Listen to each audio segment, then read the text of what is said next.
Oh, fuck, man. Okay. Welcome back to another episode of the Murph Mitise Show. Bam! Welcome Emily Condon to the Murph Mitise Show. Bam! In this next song, you must march around the room. Here we go. I know what the fuck I'm doing. Just sit down in the chair. It's been a long time coming. I'm fucking hyped right now. Again, 5 coffees on your way. Do you think? You've had your moment this morning. Dude, I was stressing out. So, if you listen back through the episodes, don't listen in order, because the last couple are going to seem a little bit whack. On Spotify and on iTunes. Just listen to us. Just listen away. Just listen and enjoy. Listen and enjoy is all good. I didn't mess up details or titling of any of them at all. They're all good. They're all chill. And now we're relaxed. Now we're them. Now we're chilling. We've got Emily Condon. It's been a long time coming for Condon. Very long time coming, yes. We've. I feel like I've had to encourage Em to talk at the gym for the last 2 years. I'm going to start with credit to you because I've actually heard you recently. Oh, right. I don't know what you're saying. I'm not eavesdropping, but I can just hear the murmur of Em talking in the background. Like, that's impressive. Good job. Oh, thank For you. a long time, Em didn't talk at all. Yeah, Super introverted. you're a quiet one, and Yes, I am quiet, I think yeah. that's the big thing with trainers is you got to be true to who you are. So if you're a quiet trainer, be a quiet trainer, but you got to own that shit. So you can't be this big voice. You can never be Josh. No.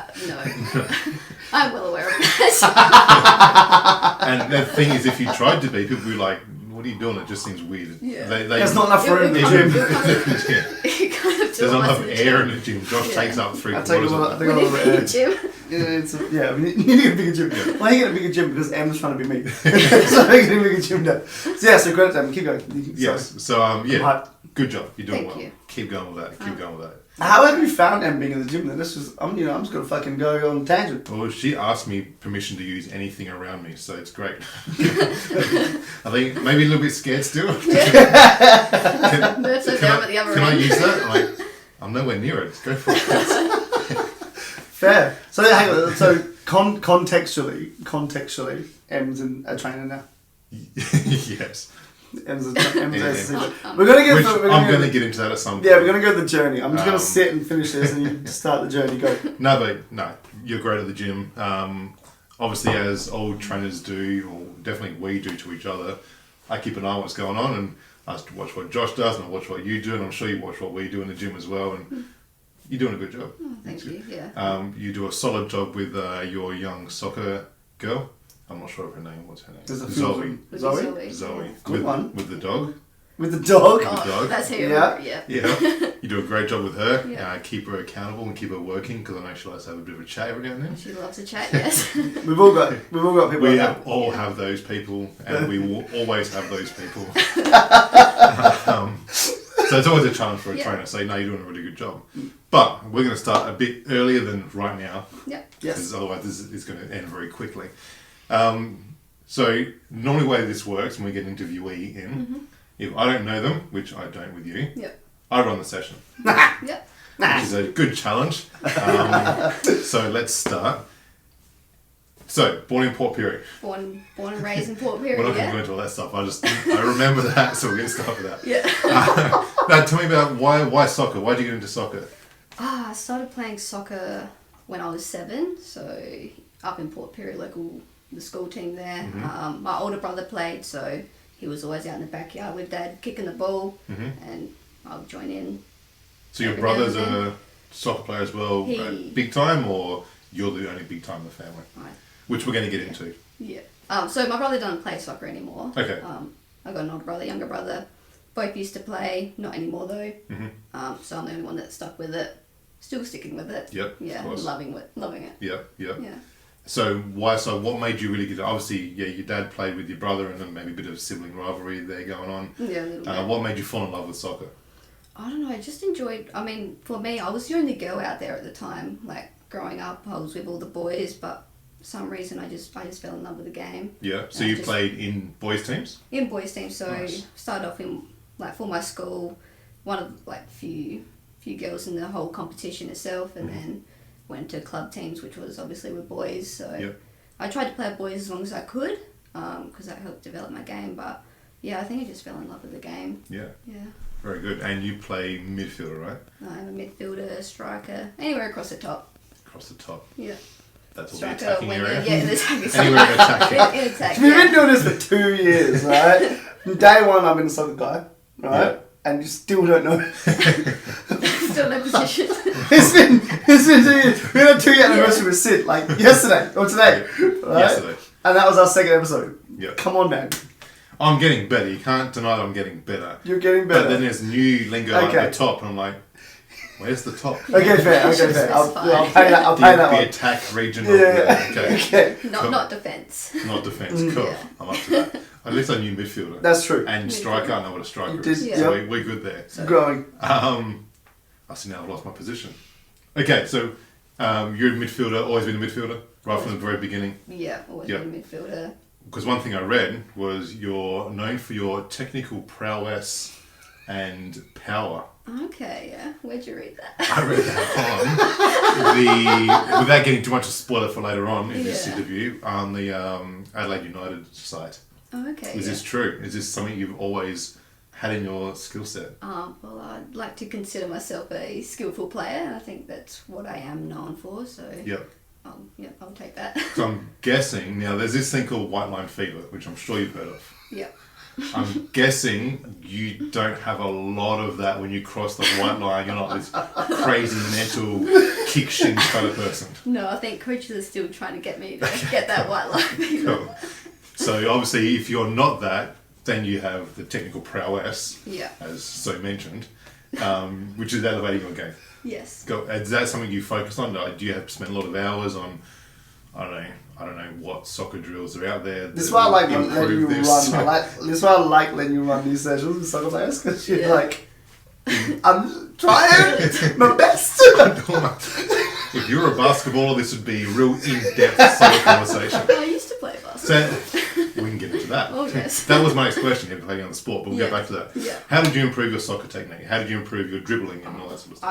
I used to spend hours and hours in the backyard just working on my touch, working on skills, different moves, just getting lots of touches on the ball, which is something I still do today, and I try and focus on during trainings. You always just got to keep practicing. Yep, I'm big on repetition. That's how you get better. of course. I know there's a story about Sir Donald Bradman. Yeah. Cool. Who he used to train by hitting I'm pretty sure it was a golf ball with a stick against a corrugated iron fence. So many different variables in that, very Yeah. difficult hand-eye coordination. Did you have anything similar to that you just make up a drill with random bits and pieces to challenge you? Oh, The backyard, absolutely, yeah. I used Tell to me get about something. very creative in the backyard. I mean, I got a wall that I'll pass the ball against. I had a trampoline that I'd set up on the side, so I Yep. got something to kick the ball against. That would be a goal sometimes. So play games against my Did you brothers in the commentate back. yourself? No, I didn't. No. Surely you did. Surely you Not that I can remember. and Connor goes for the kick and it's a goal. Didn't do that. No, that was me. I definitely did that when I was younger. Definitely did that. Yeah. Yeah, cool. So anything else? Like, did you set up anything like that corrugated iron fence where it'd bounce a different way, or? I suppose the trampoline did that anyway. Not so much when I was younger, but I guess I had my dad and brother there to Yep. pass me the ball or Yep. give the ball to me. However. And then so you said you played basketball as well, which is the question of did you play any other sports? How long did you play basketball for? So I started basketball in year 2, same year I started soccer. Okay. And I continued basketball until year 8 or 9 in high school. Yeah, right. There was at one stage actually where I was going to quit soccer and just play basketball. Oh. I mean, I'd go through like winter season with soccer and then summer would be basketball. And so after winter season, I would absolutely love soccer and it was going to be basketball. Yeah. And then summer was start to play basketball, and then I was really big on not continuing soccer the following year. Yeah. And I was like, oh wow! But then Mum, I think, just signed me up for like a school soccer team again. Yeah. Played that, Yeah. loved it. You got stuck on soccer then. Yeah.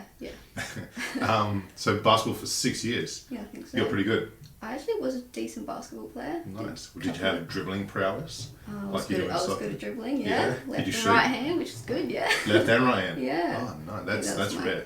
That was it. Jeez. So there's still more career after soccer, potentially. I could make a coach slot. Very good. Yeah. So what made you choose soccer overall? Obviously, you had passion for both. What tipped the edge for soccer? I think with soccer is at the stage where I was about to make the state team for the first time. Okay. So I think the coach had indicated to my parents that I was going to make the state team and travel to Canberra. And so I think my parents tried to keep me in the game to travel there and have that experience of playing at a state level. Yep. So I think that's what kept me in it then. You happy with that decision? I'm very happy with that decision, Yeah. yes. As you should. So this is what? So you obviously end of school. Well, that was year 8. You from year 8 you committed into soccer. Into soccer, yeah. Yep, and stay with that obviously throughout the high school. Yeah. Did you play for any clubs at that point? When did you start playing club soccer? My first club was for Northern Demons, which was under 13 boys team. I did play with my brother that year. Is this Perry Way still, or are you in Adelaide now? In Port Perry, yeah. Port So Perry, Northern Demons is like the local, it's a club team there. So I started there, played for another boys team down in Adelaide, Adelaide United, and then went into state system, so under 15 state, NTC. And NTC is it stands for National Training Camp, which is like an under 17 state team. So Okay. from there you go to Canberra AIS, and they have the scouts there. That's how they select the team for young Matildas, and then. What do you eventually remember Matildas. about your time playing in boys teams? I just like the physicality of it. That's something that's really different. I mean, when I played against the boys, they didn't back out of tackles when I had the ball and things like that. I remember playing in Enfield. There was a season there that they wouldn't pass me the ball just because I was a girl. Your own teammates? Yeah, my own teammates. They would avoid passing it to me. what age were you at this point? Honestly, can't remember. But, You were in high school still, or this is out of high school now? I think I was just in high school, or just maybe in. getting into high school. Yeah, so around there. But playing with the Northern Demon boys that was good. Yeah. Like Is that because they sort of knew you grew up with them a little bit? in Yeah, school? yeah. So I grew up with like all of them. Yeah. Went to the same school with majority of them, so played there. After a couple of years in the state team, I went back to Northern Demons under 18 boys because that was the last time I was eligible for it. So I did that season there, and I just loved it. Yeah, it's just it's a different game. I mean, like it makes you think faster. Things like that. How did you find as a girl in a boys team, growing up in that year, like not era, in that sort of? I'm trying to get an idea of what it was like for you mentally, whether you thought of yourself as different, whether they thought of you as different. Let's say started Northern Demons because you started there, and then obviously moving to Enfield where they didn't know you. The difference between the two teams and how you were treated as a female in that environment as a player. I think with Northern Demons, I was fine there. I mean, I think the boys respected me, and they knew that I was like not just a girl and one of the weaker players. That I held my own there, which was good. Enfield was different because the boys, they didn't know me there. They didn't know what to expect, and they sort of like just shut me out because I was the only girl on the team. I don't know why that is, but Were you there for a while? I was only there for one season. Did they start to trust you, get to by know the end you? of the season, yeah. A couple of them, at the start, none of them would talk to me. By the end of it, a couple start up conversation. How do you deal with that mentally? Like, how did you deal with it mentally at the time? Well, at the time, there was nothing I could do about it. I could try make friends with them, but when it came to soccer, it was all about, all right, forget about all that and just go play the game. So I just pushed that to a side and thought, all right, I'm not just gonna come into this game and think I'm the only girl. I'm a part of this team. I'm a footballer. That's how I. And if they're not passing the ball and not treating you as an equal, though, in that instance, like, how did you then process that? Like, did it come from coaches as well, or was it the players, like only the players? And then, like, a season's long, right? So you're dealing with that for months on end, rather than just like a game or two here and there. Yeah. You know what I mean? And we've never really talked about this, with you. And we've always talked about, being a girl in a boys team, cool, did that, then moved on to NTC, right? Yeah. We never actually go through the mindset of growing up in that environment, which is, we can't understand. I think boys will never really go through that. No. Playing in a girls' team. Yeah. With different sexes or different, even like extrapolate out different cultures and different integrations, like to have that growing up, Like, obviously it's going to change what you think about things, but then at the time, do you remember how you kind of felt? Like, going through it? No, I can't really remember, but I just tried to do what I could. I mean, the coaches would always say to the boys to, you can pass to the girl and things like that, but yeah, honestly, can't really remember. Do you credit that time at all for where you are now? Maybe not that season in particular, but like playing with boys overall, 100%. Yeah. Why? Because it's just it's a different game to the women's. So I mean, today when we can, like my teams, we still play against boys just to, make us a little bit stronger to think fast when we got the ball. I think it just helps your game overall because they play a different style to us. So there's the main differences between men and women's sport and jump in here and jump in here. Obviously, men are a little bit stronger, a little bit faster, and that might relate to quicker skills as well, like dribbling the ball. But where do you think women are better? Where do you think the women's game is at a better level than the men's game? I think no offence, but I think we are smarter. Okay, cool. We play smarter football. In what way? Explain that. Just in a tactical sense. I mean, like boys, like they're easily aggravated, I should say. Yes. They don't really keep their cool. I mean, in women's, if we get taken out, we bounce straight back up. I mean, boys, they'll carry on for a little bit, roll around the ground. So we're bigger wusses. Bigger wusses, yeah. See, we I don't can have see that. We don't have that in women. Yeah. So. Okay, so you don't carry on when you go down and hold your shit. No, we're not like that. There you go. I'll have to watch some more female soccer because that drives me nuts about male soccer. Seriously, I can't handle it. Yeah. The flopping and basketball as well. You've been watching the wrong soccer, man. That's what I'm saying. Em just said all male soccer.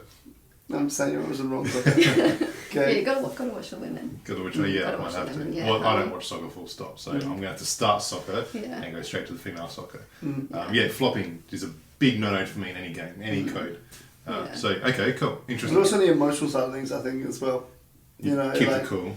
Yeah. Yeah. I think that's what you would allude to as well, is that like, if someone, I don't know how I get when I get on the field, and if someone chops me down, I'm like, you're fucked. Revenge. You gotta chop Right? it. And you lose focus on, not lose focus on the game, but you add other elements into which you do your end game, up losing right? focus on the game, right?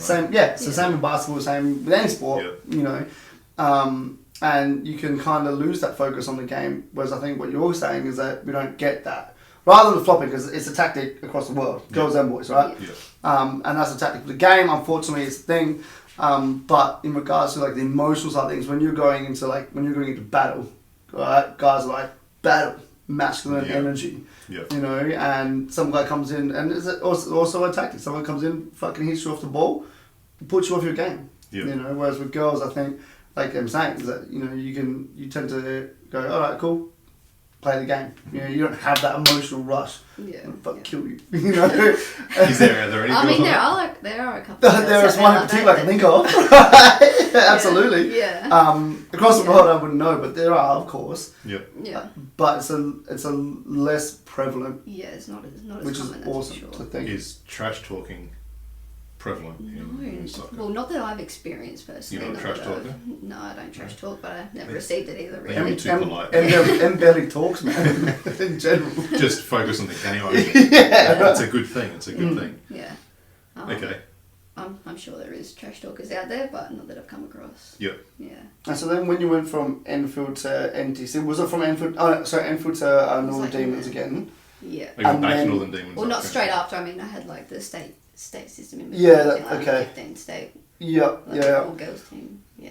So that's what I'm trying to get to. So we went from there to the girls team, NTC, and then back to the boys for under 18s. Under 18s, yeah. And then how do you think then your game developed again on top of what you got at NTC, if anything? Yeah, well, NTC I think was more like tactical based and how the team's gonna perform like together and how we're gonna, like you said, against other states when we go into the competition. With going back to the boys, it wasn't so much about that. Well, obviously it is. I mean, you want to work as a team and things like that. But for me personally, I think it was a good time for me to enhance my skills that I've learned and use them against a stronger opposition. As you said, boys are stronger, they're faster, a lot more, they're agile, things like that. So it was a good opportunity, and I mean, obviously they were older boys. When I was playing with them before, it was like under 13, so this time it's under 18. So, but it was in the highest division, so it was a good. Almost like under 18 boys are, pubescent coming out of that. Yeah. So you're going to get a lot greater, whereas girls tend to, mature a little earlier. So, you're probably at a point where 17 would have been in that time then. So you're a lot smarter at that point. And these boys are thinking about what's happening. They've got 4 years of frontal lobe development to keep going, and you're already there. So enhance the skills you've taken. So basically learn some shit, make it better against strong opposition. Yeah. And then what happens? So Northern Demons get under 18s. Last time you could be in that kind of system, and then you went and did what? I was back in NTC for another season or so there. Did you play? Is NTC a team? Like you actually play games? Yeah, or is so it training camp. Under 17s state team, so Okay, so it's a state team. it's a state team. Okay, yeah. sure. They just call it NTC. Okay. Yeah, so then we obviously travelled to Canberra. Got you now. Yeah. Travelled to Canberra, had the tournament there. I think it was one of those years we went through undefeated. Shout it out. That's Nice. right. Shout it out. We talked about this earlier. Yeah. Who are you with in that team? Oh, Who am I with? I'm not talking to you, I'm talking to Em. No. I know, I'm looking straight at you. Tell me who Em was with. No, who were you with in that team that you would still know now and Murph might know? Alex Chudiak was there. Yeah. Dylan Holmes. Mm-hmm. Don't know that one. Isabel Hodgson. No. Lauren Steer. No. I'm not going to. The first one was good. Yeah. Was Jen in it? No. No. I don't think I played with Jenna in those. Okay. Yeah. Bit older. So I know one. And Murph's like, Chids, Jenna. Done. Was Kote in the state team? 10 years older from a different I knew not to ask that one. So after that, I'm out. Yeah, so Chids was in the same team. Yeah. Okay, cool. Yeah. And I mean, from that tournament, I think there was 6 of us that got selected in Young Matildas, so... From that tournament. Yeah, I think Yeah. so. Went through undefeated. I don't think we conceded a goal until the grand final. Who was the keeper? Wow. I think Claudie Jenkins was in goal. Yeah. CJ! Yeah. Yeah, right. Sick. Yeah. Everyone's like dispersed now. Okay. We're In their own. all in different clubs now. How many are playing? Go on. Is it W League? League? Is it just W League? Give it to you. W-League. Give it to Yeah, yeah. So yeah, quite a few of them at the moment.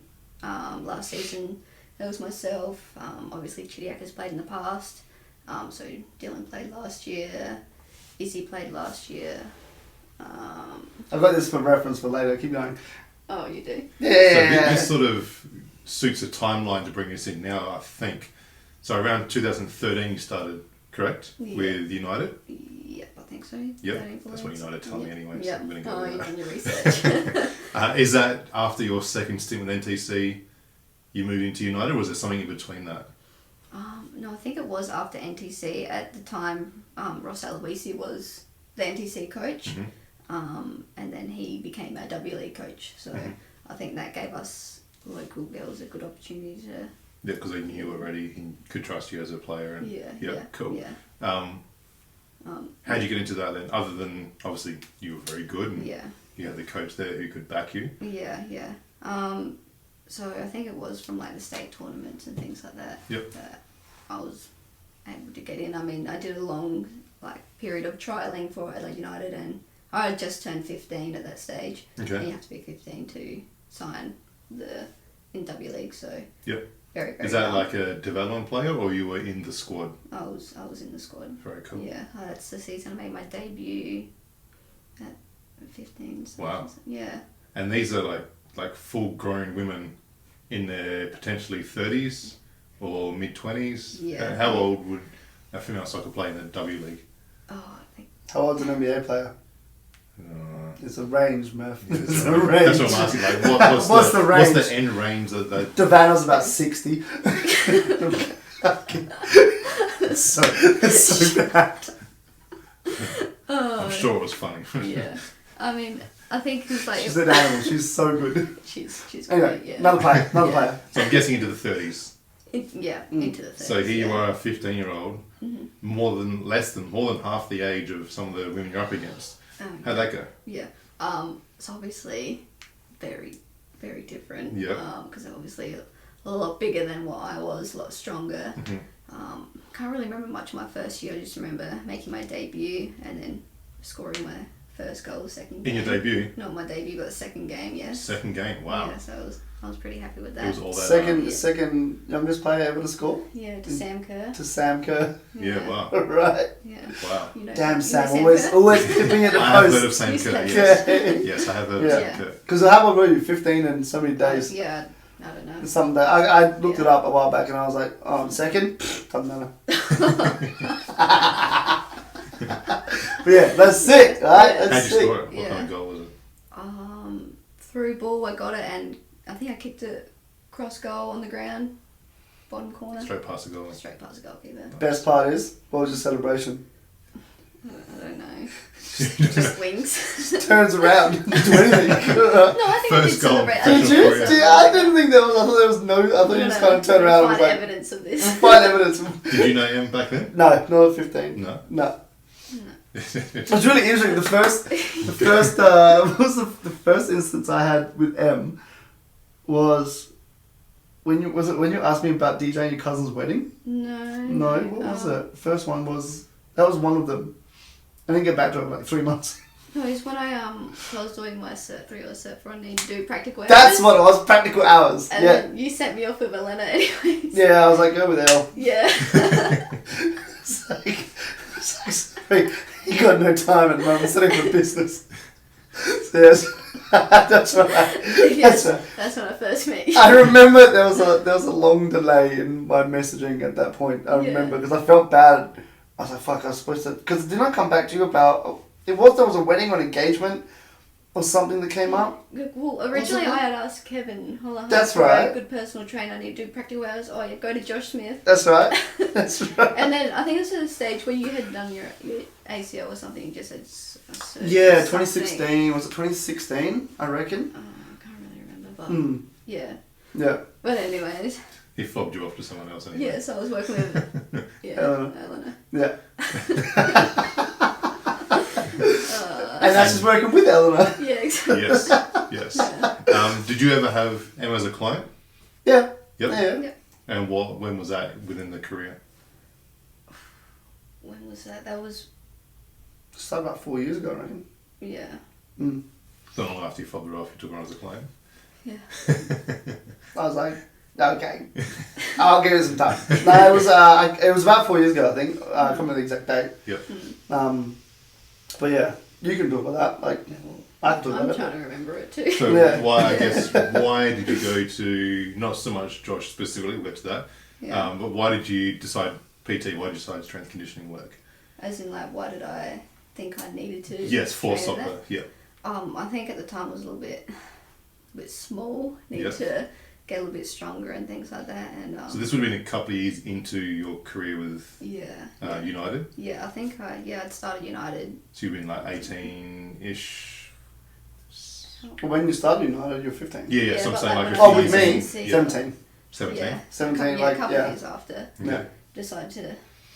I felt like I needed to get a little bit stronger. Yep, so you can get pushed around. Exactly. the field. Yeah, if it was gonna be, because I was really little growing up, and obviously first year of W-League, I was still quite small. Mm-hmm. So then I decided I need to get a bit stronger, put on some muscle. Yep. Did that Hold come on. from you, or family, or friends, like teammates?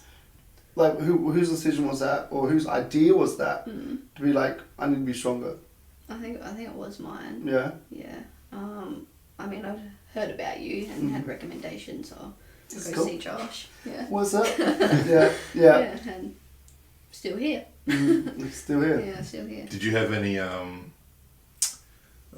mentors or women in the team that put their arm around you, sort of took you under their wing and helped you through the first few years of your career?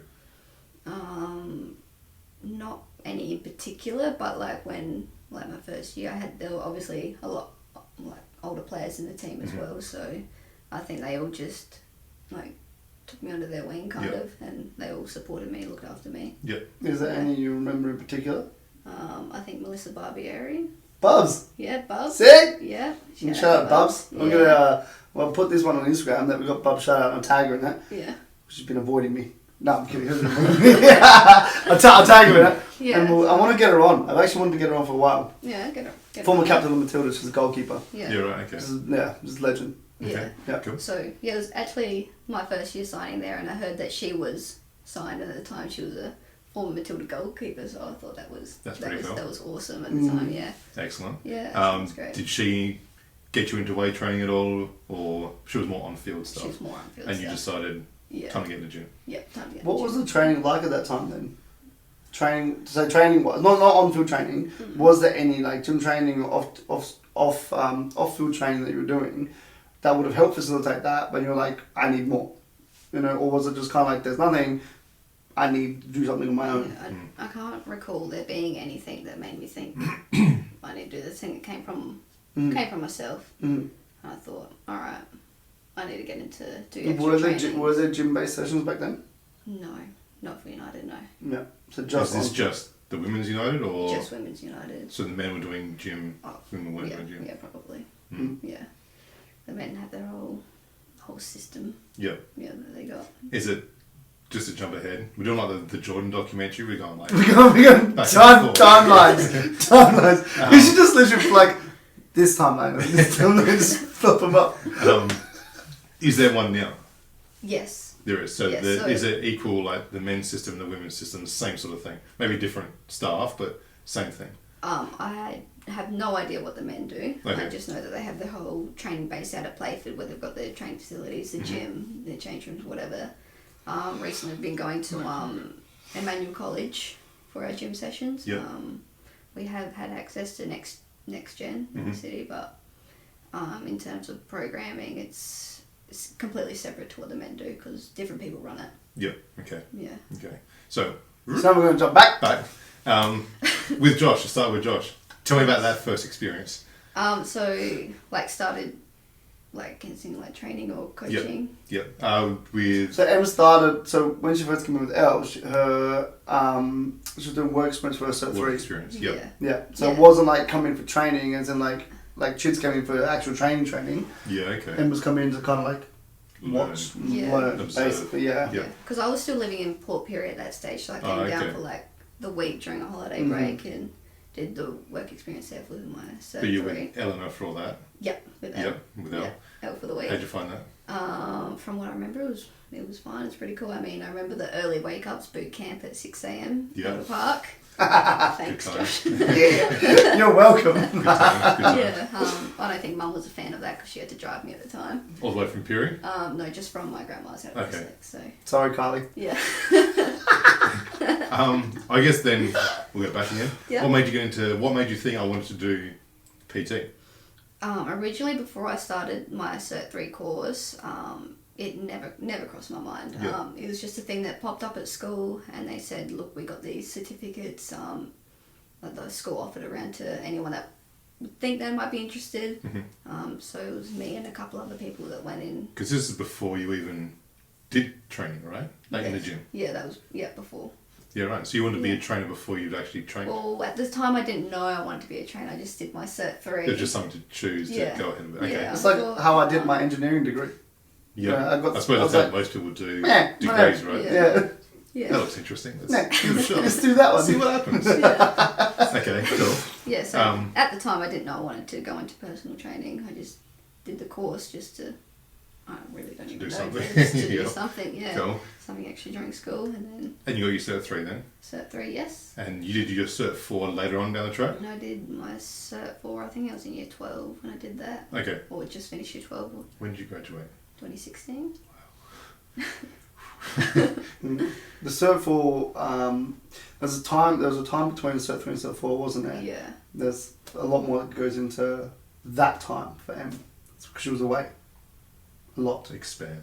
Yeah, so it was during that time where I was in and out of Young Matilda's camp. Ah. So we had So Matilda's before United? Young Matilda's, I think so. So the young Matildas, that's obviously Like the national level, but at the underage. So Yeah. how old is that? under 20s. Okay. Yeah, under 20s, under 19s, depending on the year. And you were away for that? From what Josh was alluding to? Yes, every now and then. Yep. So go to AIS for like a week camp or so. Mhm. Come back for a few days. Go to another camp. Depends what tournament it was. So if we had like the Asian Cup qualifiers or pre-qualifiers, there'll be camps leading up to that. Yep. So for a couple of months, I'll be in and out of camps, and then a tournament which will be anywhere from 2 to 3 weeks away Okay. overseas. Overseas? Where'd you go? Yeah, so Name some places. I've been to a few places overseas. Been to Vietnam twice. I think that was my first 2 tournaments there. Mhm. Been to Myanmar. You know Myanmar? No. Burma. Okay. Yeah. Been to Me China. and geography aren't best of friends. Unless I've been there, I don't really know much about the place. Yeah. Murph knows a lot about North Adelaide, my land, Henley Beach, Ridleyton. Ridleyton.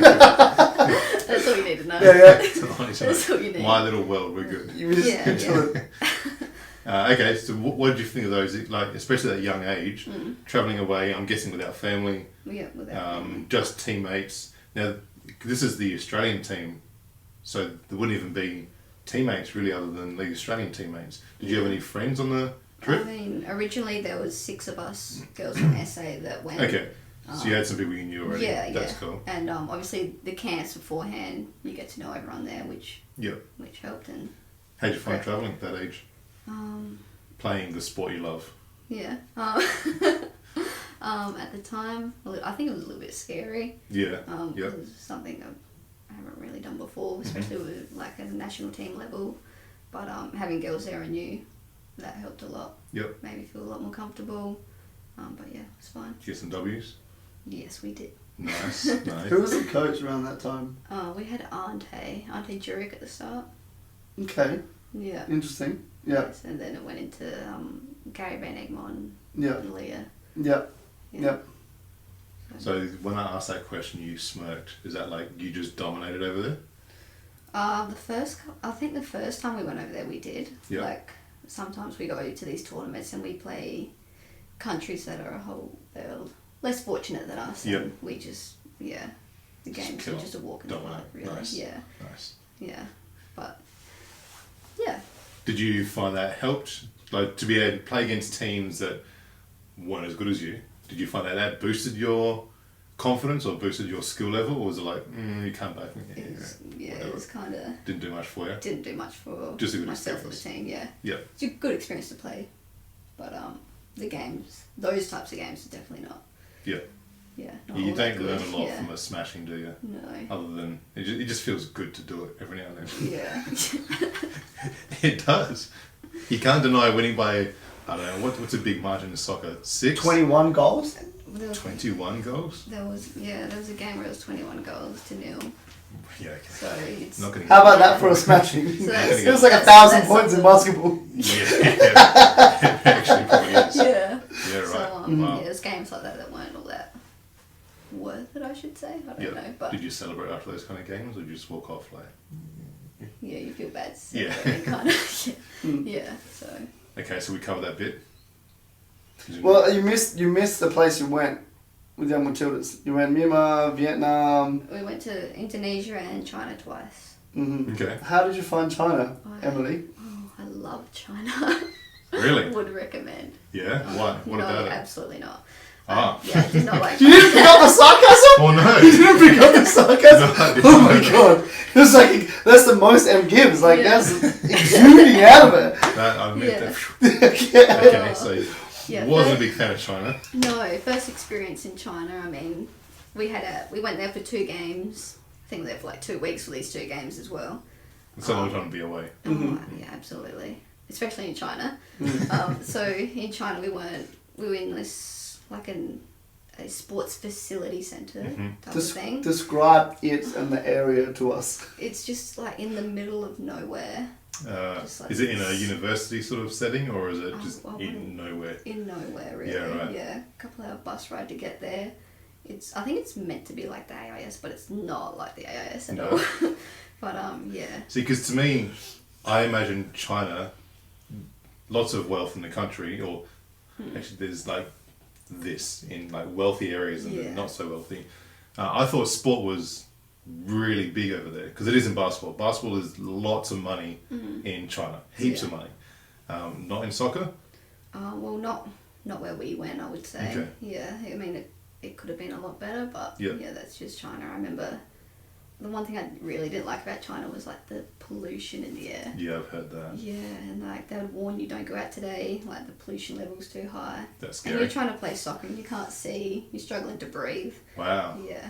Yeah, right. So wow. yeah, that wasn't great. And when I came home, I got really sick. So myself, Chidiac, and Grace Abbey, I think, we all came back with rhinovirus. Okay. What's rhinovirus? If you Google it, it just says causes common cold.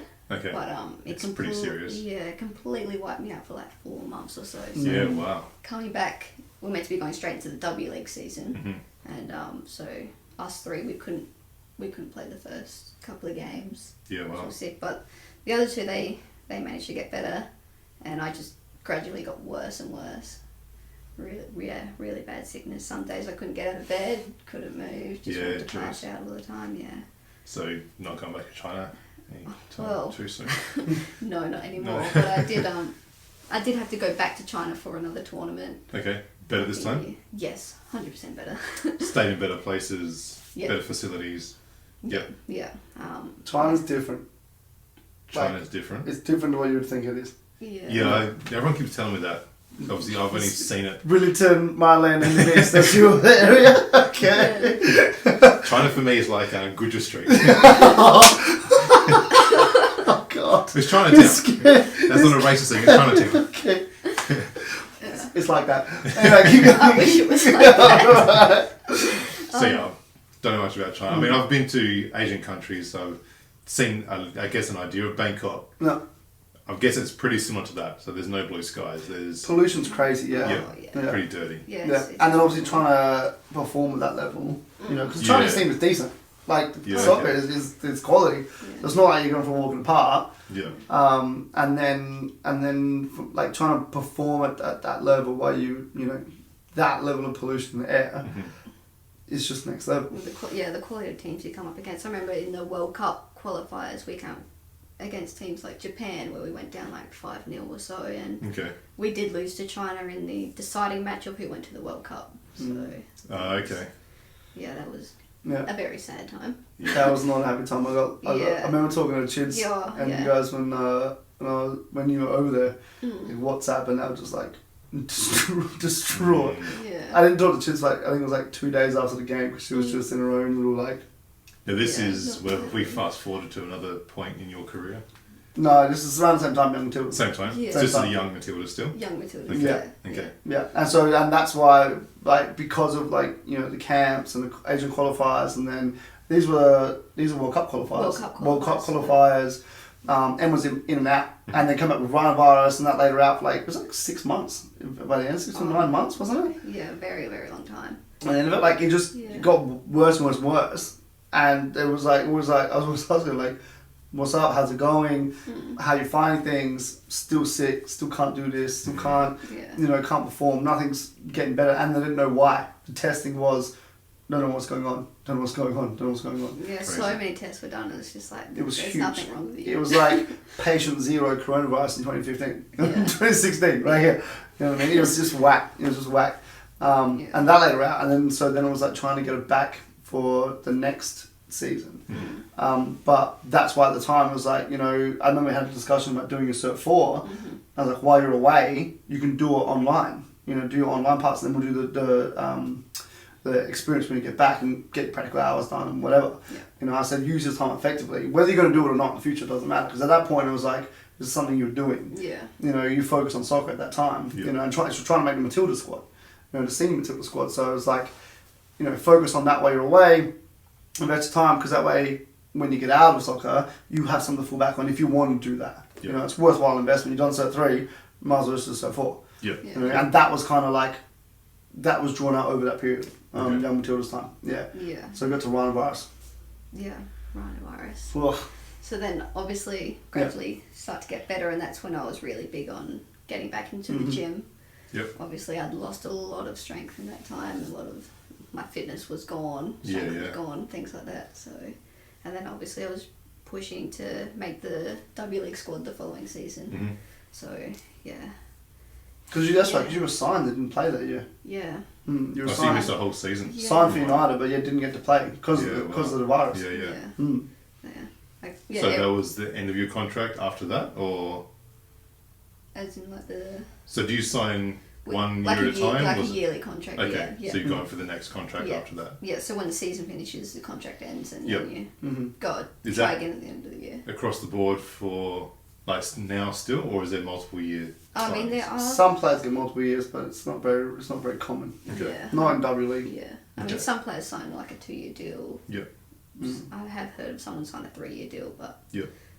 yeah, The each their own. I don't know why. Yeah. They would, but the league, not the league doesn't support it, but it's not like there's so much change yeah, within it. Like it's not like you're going to go there and be able to develop and then develop because they might change a coach, they might change the squad, they might have to plan the next year. yeah, Is It's that an- soccer in general? Not really. No, it's like the W League is an emerging league. Yeah.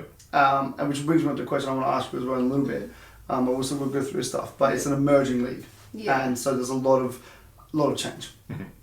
yeah. Mm. I mean, all the clubs they change almost every year. I Mm. mean, we are allowed 4 international players per team, so obviously, usually we get different international players every year. Yeah.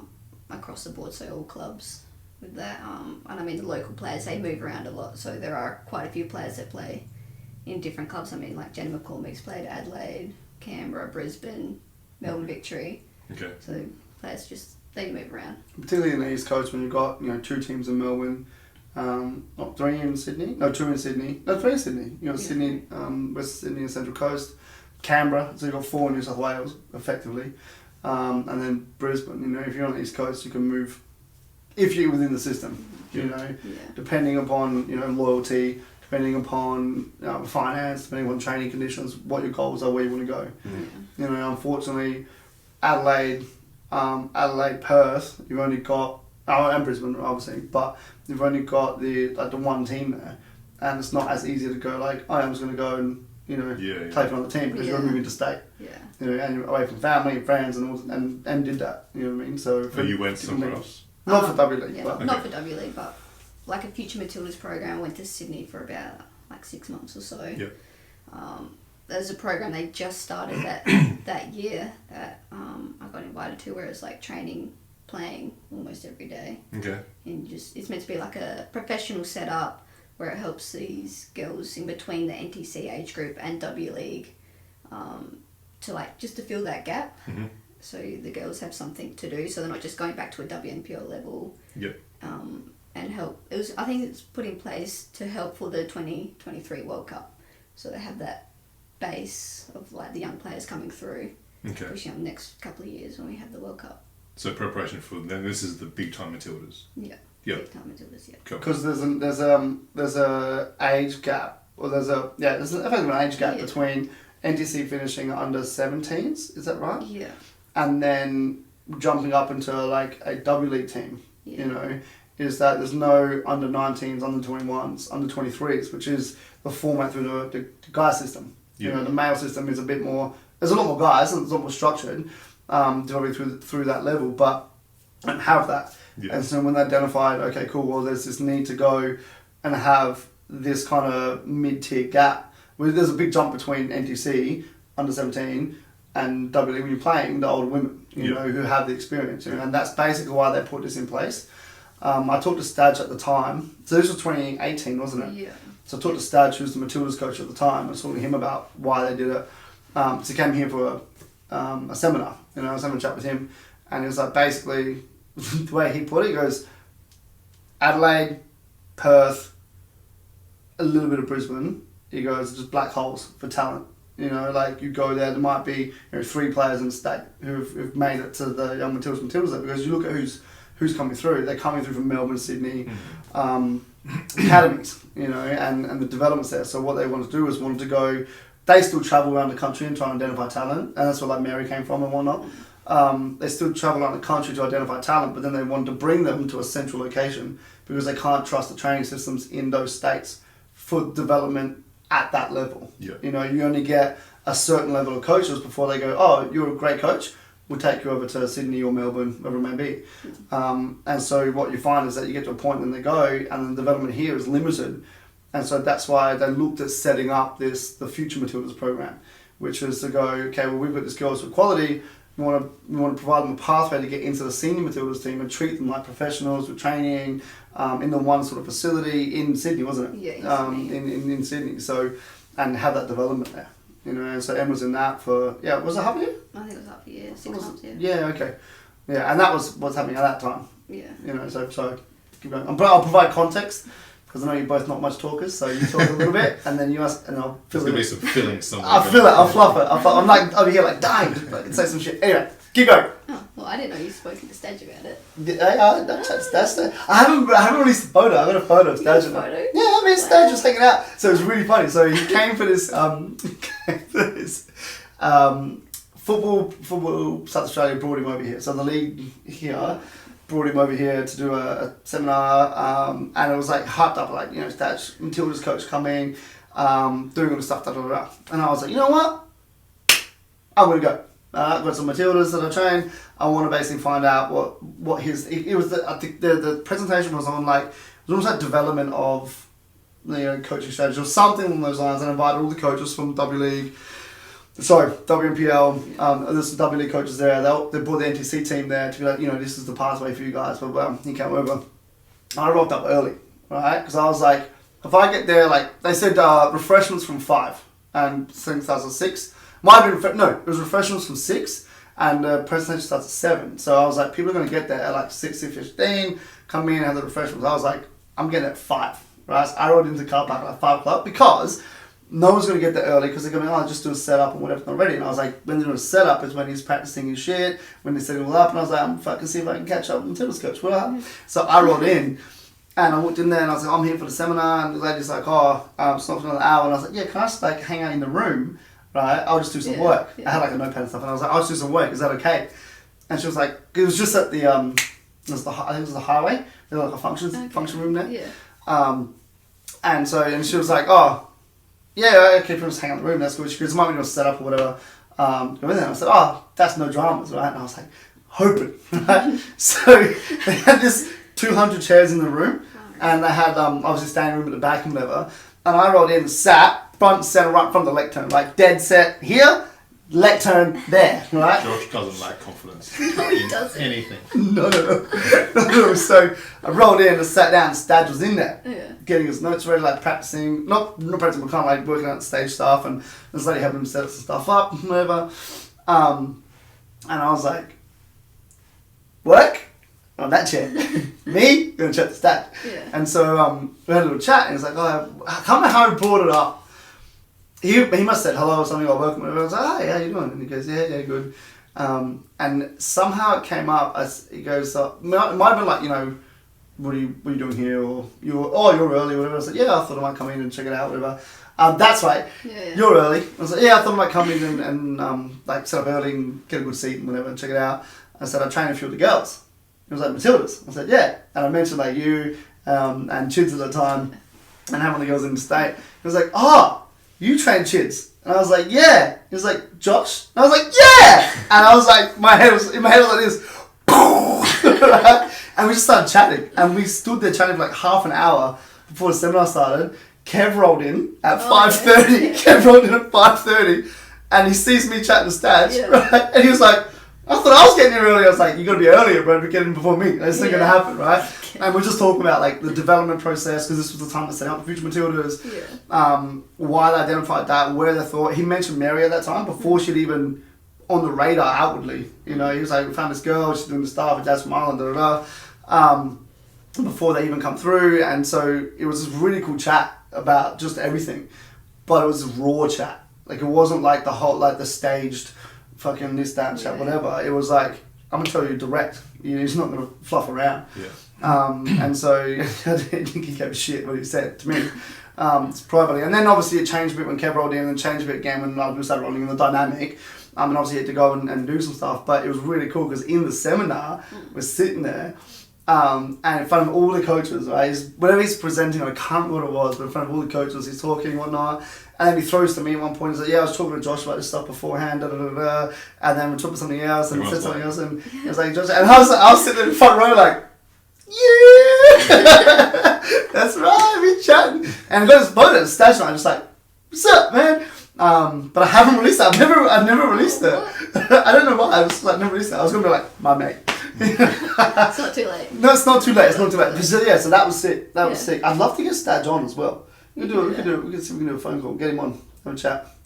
Yeah, I'm better than that soccer. So he's so national team coach for the women. Yep. And then he went and is he still coaching now? It was coaching an A-League team after that. Okay. Yeah. But very different ideas and some stuff happened or whatever. So, but yeah, it was really, really cool to chat to him about why they were setting the 50 tools. Didn't you know I chatted to him? No, I had no idea. Oh, dude, I'm everywhere. I'm in the background, I'm doing this shit. I love it. You get I it love everywhere. it. Anyway, keep going. That's my fluff. That's a solid fluff. That's a solid fluff, man. Like 10 solid. So yeah, solid. You can tell when I start talking. You see the spikes. Anyway, sorry, keep going. So yeah, Future Matildas, you were away for 6 months. Yes. How did you find the experience when you were there, honestly? Honestly, at the time I did enjoy it. I was put up with a host family with Kyra, another player. She was from Melbourne. So it was training, playing every day, but at the time I really did enjoy it. How did they run it? Like that's what I'm interested in as well. You know, they had game on Wednesdays. Yeah, so we had a game Wednesday against like a boys team, so like maybe Sydney FC boys academy team or like a Wanderers or something like that. But usually it was like maybe gym twice a week in the morning. Straight after that we'd do a field session held at the school, so we're at one of the schools there where like majority of like the Matildas staff at the time were working. Didn't know that till I was there. Was that Westfield? Westfield, yeah. Yep. So yeah, they would work at the school or like teachers and things like that. Yep. Anyways, that was alright. And then we Segway. Yeah.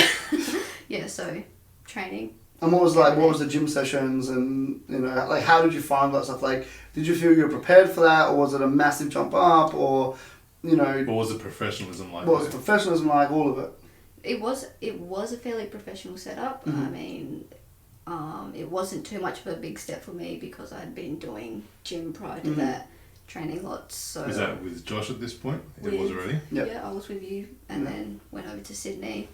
So yeah, it was a good setup. I mean, there were a couple of promises that were made at the start that weren't upheld, but... Can we divulge on that or we keep it that?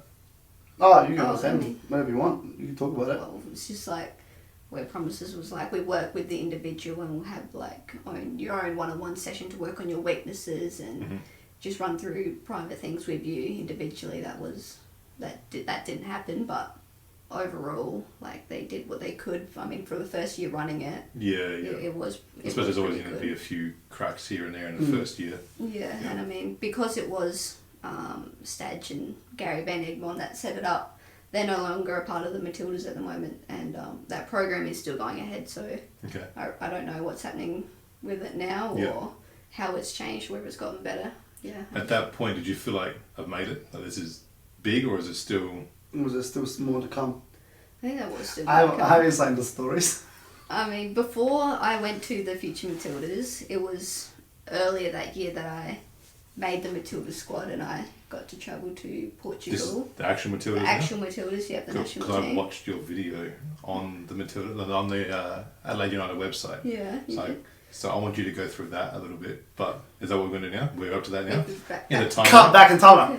Couple months back. Yeah. So, well... So you got selected? Yeah, so originally I came back from China, Matildas. This is when you were sick, or second time? Second time when I wasn't sick. Cool. Got the immunity, built the immunity up, went back. Yes, I think it was from that tournament that, you know, that gave me a good chance of being in Matildas. I think Stadge, because Stadge was over there watching and he was the coach at the time. I think he was very impressed with how it went. I think he was your coach there? He was there just watching over at Gary. He was the senior Matildas coach. Okay. And was there with the young Matildas. Yeah. And he was watching Young Matildas. He was watching Cool. Young Matildas. My Young Matildas coach was the assistant for the Matildas. Okay, sure. Yeah. Yeah. So they're all like interrelated. Yeah. Okay, cool. So yeah, I think it was from that tournament that may have got me into the Matildas. I mean, coming back from that tournament, went into a W-League season. Mm-hmm. I think I did pretty well there, and it was from there that Stadge was talking to me about a future Matildas program, and I think I was then put on the email list for Matildas. So we had the Algarve Cup coming up like early in the year. Mm-hmm. Is that an Australian competition? No. Based in Portugal. Yeah, yeah. Oh, okay. Was What was it it called? 3 teams? Algarve. Was there 3 teams? No. USA. The USA went there. No. It's basically It's there's like like Netherlands, there's a Portugal. select group of teams that go there to play the cup. Yeah. Mm. Just like it's like a friendly tournament sort Yeah. of. Yeah. Okay. But Matildas go to it pretty much every year. Okay. So yeah, I got the phone call from Stadge saying like we're meant to have a camp beforehand, and then from the camp we travel. And he told me before the camp that I was in the team. Mm-hmm. That stage I'd never been to a Matildas camp, so You haven't even been to a game yet, and you got selected Yeah. for the No team. camp. No camp. yeah, I haven't been to a camp Oh, yet. camp. I said sorry. I thought you said game. Okay, Yeah, camp. so we went to have Cool. the camp leading up, and then you travel to Yeah. Portugal with the team. So Yeah, it was cool. prior to the camp that I got the phone call saying Wow. you're going to be in the team. Wow. Yeah. So, Pack your bags. Yeah. How'd that feel? yeah, pack your bags. I was Did you cry? no, I don't know. I don't think so, but yeah, it was very exciting. Very exciting. Yeah. Right. Hey, I know when Cricky got picked for the NBA, he bawled. So Quicky's also a very emotional dude. He's an emotional You guys, dude. emotional dudes? Not emotional dudes. basketball show more emotion. Yeah. Yeah. So you got the call. I remember you telling me actually. Do you? I'm doing Yeah. a cup. That's good. And I was like, you are. That's very, Yeah. Sick. very cool. So I think it was Chidiac and I. We both got to Okay. travel to that Portugal. How was that experience? It was cool. I mean, It was cool. it was literally a dream come true. It was something I've been working Yeah. for my whole career to. Is that what you Make it knew that from the level. beginning? I want to be in Matilda. I think so. I think from the very beginning. Yeah. Once I knew there was like a pathway for women's and Yeah. there was a national team. I think it was something I was always striving for. What's it like playing in Portugal? 'Cause I imagine it's a big soccer country. That'd be one of their main sports. I think so. Do you? I'm do not you sure. know? Yeah.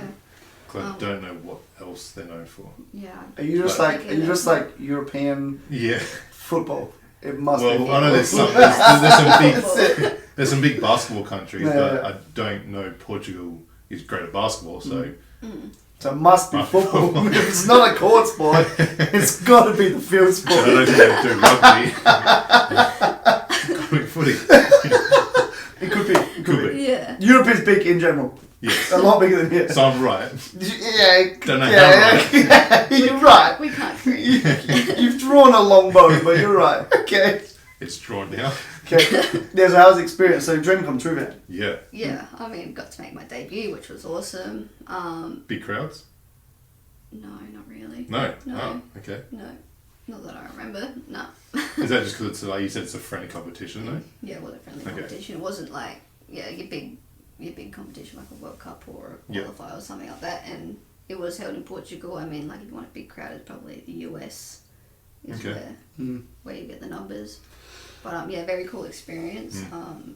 Traveling and being around like the national team, it was awesome. Yeah. And I mean, having Chidiac there was good because she was one of my best mates. Yeah. So Makes it a lot easier. a lot easier. Transitioning to. Yeah, and I'd grown Big time. I'd grown up playing soccer with her, so Yeah. it was both like a goal of ours too. So you both made it as rookies at the same time? I think she was in the setup before Okay. I was. She'd made her debut and played quite a few games before. Yeah, she played Before I was 3 or in there. 4 games. Yeah. Senior team. Now, I'm going to bring it right back to our episodes here. Yep. When we had Kote in, which Yeah. is still coming. Yeah, no, we haven't actually. We had We contact. haven't released Was it. that a year and a half ago? Maybe a year. It was maybe a year Before ago. the World Cup. Before the World No, Cup. It was. no. It was before the World Cup. Because she was talking about the World Cup. Should we go into the World Cup? I'm pretty sure it was before the World Cup. Oh, the Because she didn't- qualifiers. It was the qualifiers. Yeah, she was in the qualifiers. That she kicked Australia out. Yeah. No. But I think it was in the qualifiers and lead up to, and I only messaged Murph the other day, and I was like, to upload Yeah. the Corte's one. So we're going through like Corte back to back, like week apart. That's Yeah. like 2 years difference. Yeah. It's crazy. Anyway. So keep going back to the episodes. Yeah. But Corte brought up, you might need to correct me on where this sits in the realm of The timelines. World Cup or Okay. what. But she was talking about how she beat Australia, like, not long before the conversation. That was in the games. The The friendly. friendlies here. They had Yeah, 2 yeah, friendly yeah. games here. Oh, okay. So it wasn't a big time. It wasn't a big time thing. It decision was a making. show. Okay. No, but yeah, Chile did beat. Did Stats you- actually talking about that on that conversation Oh, we were really? having. He's like, what did he say? He said, we're looking, we're setting up. We've got it locked in. It might have been in March, and then the games in November. Yeah. We've got it locked in. We've got games against Chile set up. Yeah. And I was like, no one knows this. Like, Costa doesn't even fucking know this. Yeah. Right? He told you. Stats told me, and I knew it was coming. And so then I went to Cote and I was like, Cote, are you playing in Australia this year? Or she was like, oh, I don't know what the team's doing, whatever. And I was like, I don't know what the team's doing. So that was the friendlies. They played, was it Newcastle and wherever it One in was? Sydney, I guess. Yeah, they had 2 friendly games here, and the first game, Chile won. Were you playing? No. Not at that point. No. This is before, That- still. Yeah. Yeah. Damn, But China- Chins What played was the that second one? one.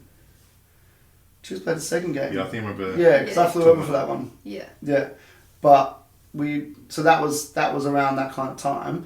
Mm-hmm. Keep going. Oh, so is that what you're gonna throw back to for our Yeah, episodes? yeah. I was going to try and get a bit of, like, Yeah, no. So Em played that. So Yeah. Em made her Wasn't debut. I can't remember. There were so many games and so many cups happening at the time. Yeah. Who was like Em was in and Chips was in, and I can't remember. And Cote was in. I can't remember where the timeline sits for everything. I have to actually look back and be like, gang. This is what we're doing. And so Algarve, where you made your debut, hashtag number 200, Matilda, to make a okay. debut. Yeah. Good number, right? It's not some Captain, fucking, it's not some nice fucking round round number. number. Nice Yeah. round number, Yeah. right? Made your debut. Yes. Got on. Got on. tell me you kicked a goal. Well, almost. Almost. So I got on, I was around like the 70th minute mark, so I was meant to have like a decent amount of game time on the Yeah. field. 9 minutes into the game, right in front of the box, my attacking box, Mhm. ball came to me. I was about to take a touch when one of the Portugal girls slide tackled, and I think I like jumped over her, but as I landed, I rolled my ankle, like the worst ever. No. Like I've never really been injured Mm. before or ever had to come off before Mm. because of an injury. So yeah, Damn. 9 minutes in and I was Out. subbed back off. It was a very acute peak and drop. Yeah, Yeah. it was. Yeah. So you started the game No, I was being subbed on being subbed on. at the 70th minute mark. Oh, okay. So I see what's going on now. Yeah, So at the 70-minute mark, you're subbed on, you're on for 9 minutes, and and you then come off. back off, injured in a moon boot. Damn. Anything, what kind of injury was it? There's a lot of bone bruising. Fourth ligament- Fourth It grade. was at 4th grade. Kim was talking about. It was. There's no Yeah. context. You gotta just throw that out. 4th grade fucking injury. We're gonna Context doesn't matter. I'm just gonna let it sit there. Let it sit there. I'll let Kim watch this later and Yeah. check it out. Yeah. Yeah. So Em's come off. Yeah, so, and that was it. I think we had a couple more games after, which I just watched. Still a good experience. Very good experience. Not as good as I'm sure you would have preferred it to have been. Yeah, prefer it to mean a lot better than Yeah. that, but yeah. But very you're happy. still in the Matildas though, right? Sort of. Are we not. cutting back? Are we going from See, I'm like? lost in the timeline now. I don't know. Okay, so your I don't know Matilda's what year we're debut. Your Matilda's debut was 2018, not 18.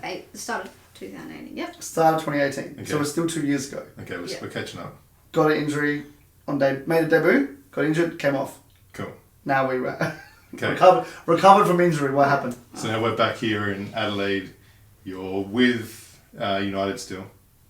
So Oh, we go back to coming back from Portugal, home for a little bit, and then they had a camp, another Matildas camp, leading up to the Asian Cup, I think. But at that stage, my ankle was still really bad. I tried to train through it, tried to do my best, but obviously from there, I got cut. They went away for the Asian Cup or whatever. I stayed. No, that's the year I went to Sydney for the Future Matildas. So straight after the debut, come home for a couple of days, moved to Sydney. 6 months. Okay, that's just 6 months stint in Sydney. Yeah. Reversed it just a fraction, just Yep. a little bit. How did you go mindset-wise with the injury? 'Cause sounds like a pretty serious injury on the big stage with the Matildas. Did you ever think, shit, my chances are gone? Or what went through your head with all that? At the time, I was a little bit, as I made my debut, I was over the moon with that. Yeah. In terms of the injury, I didn't think that was the end. I thought, look, I've still got plenty of time to make it back there if that's what I really wanted to do. I was fortunate enough to be able to go to the following camp. Yeah. I don't know. I just tried to do my best with what I could do. Yeah. I think it was during one of these training sessions I re-rolled my ankle. Okay. Because it wasn't ready to be trained. Yeah. But I tried to go in there with a positive mindset, I guess. Yeah. Who helped you with that? That's just you, who you are? I think that was just me. Who I was. Yeah. The reason I'm asking is, with uni at the moment, studying sports psychology. Yeah. That's not my degree, it's just a part of the degree. So I'm not expert by any means at all, but one of the things we're learning about right now is injuries and the mindset around injuries and how you cope with them and the mechanisms around that. And actually just yesterday we were talking about that sort of thing where there's really two different types of athletes. The ones that get injured and like, oh, fuck, this is done now, my career could be over now, and they get really miserable and depressed and anxious about everything going on, and they can really hinder their rehabilitation process and make it a lot longer, or even just career's done. Yeah. And then there's someone like yourself who's going, all right, it's an injury, it's not the end. I've still got things coming up that's booked in, I can go give it my best shot like you said you did. There's always that, unfortunately with injuries, there's always that chance of a re-injury. Yeah. It's, especially if you're trying to make it quickly back into the sport like you were. Yeah. But you said you gave it your best, unfortunately you rolled it again, and even then you're like, what? I'm good to keep going still? Like obviously you need to break now for that rehab again, but you didn't at any point, even after the re-injury, go, it's done? No. Or was like, it's still, what's next? Yeah, it was pretty much what's next. Yeah, cool. I mean, it was an ankle roll at the time, like it wasn't the most serious injury. Yeah. And I thought, a couple of weeks I'll be back into it. But it was at that time period where it was like we have a camp, then they have another tournament coming up, and it was such a quick turnaround, especially at national team level. If you're injured, it's like borderline impossible to make it back in there.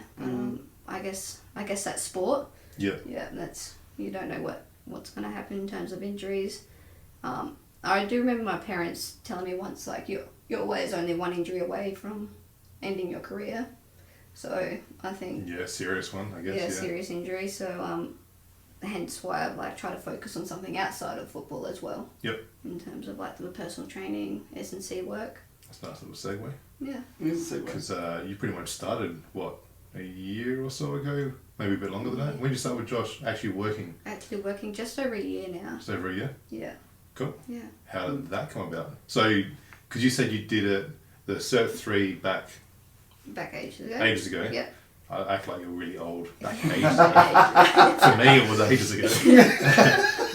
Back a while ago, you said you did Cert 3, but like it was just something to do. You didn't really know you'd be a PT. Yeah. And now here you are a PT, 1 year in already, or over a year in. Yeah. Why did you decide to become PT? I think it was before I did my Cert 4, and you suggested, well, you've done your Cert 3, you may as well do your Cert 4, and I'll give you a job here at Mitise. So, you promised already. Yeah. Bro. You saw big things. I've worked like years ahead. Yeah. Okay. Young Padawan. Yeah.